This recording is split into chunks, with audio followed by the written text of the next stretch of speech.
സുഹേൽ, നമ്മൾ ദൃശ്യങ്ങളിൽ കാണുന്ന പോലെ ദേശീയപാത 66-ലാണ് ഈ ഏറെ നേരമായുള്ള പ്രതിഷേധം തുടങ്ങുന്നത്. ഏകദേശം 1.5 മണിക്കൂറായി ഈ ഒരു റോഡ് ഉപരോധം തുടങ്ങിയിട്ട് ഇപ്പോഴും ഒരു വാഹനം പോലും ഈ പാത വഴി കടന്നു പോകാൻ യൂത്ത് കോൺഗ്രസ് പ്രവർത്തകർ സമ്മതിച്ചിട്ടില്ല. നമുക്ക് ദൃശ്യങ്ങളിൽ കാണാവുന്നത് പോലെ പോലീസ് ഇപ്പോഴും ഈ 1.5 മണിക്കൂറായി ഈ പ്രതിഷേധത്തെ നോക്കി നിൽക്കുകയാണ്. പോലീസ് ഒരു ചെറുവിരലനക്കാൻ, ഈ ദേശീയപാത വഴി കടന്നു പോകുന്ന ആളുകൾക്കെതിരെ ഒരു ചെറുവിരലനക്കാൻ പോലീസ് ഇതുവരെ തയ്യാറായിട്ടില്ല.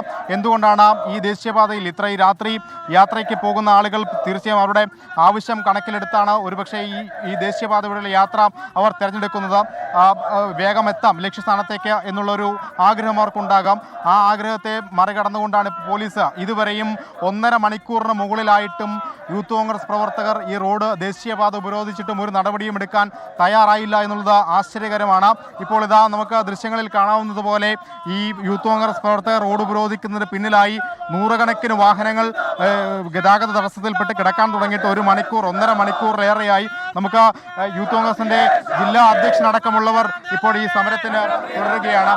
ഏറെ നേരമായി സമരം തുടങ്ങിയിട്ട് ഇപ്പോഴും ലോകത്തെവിടെയായാലും ഏത് സമയത്തും 24 വാർത്തകളും ഓഗ്മെന്റഡ് റിയാലിറ്റി പാക്കേജുകളും എക്സ്പ്ലെയിനറുകളും വിശദമായി കാണാൻ ഞങ്ങളുടെ യൂട്യൂബ് ചാനൽ നിങ്ങൾക്ക് സബ്സ്ക്രൈബ് ചെയ്യാം.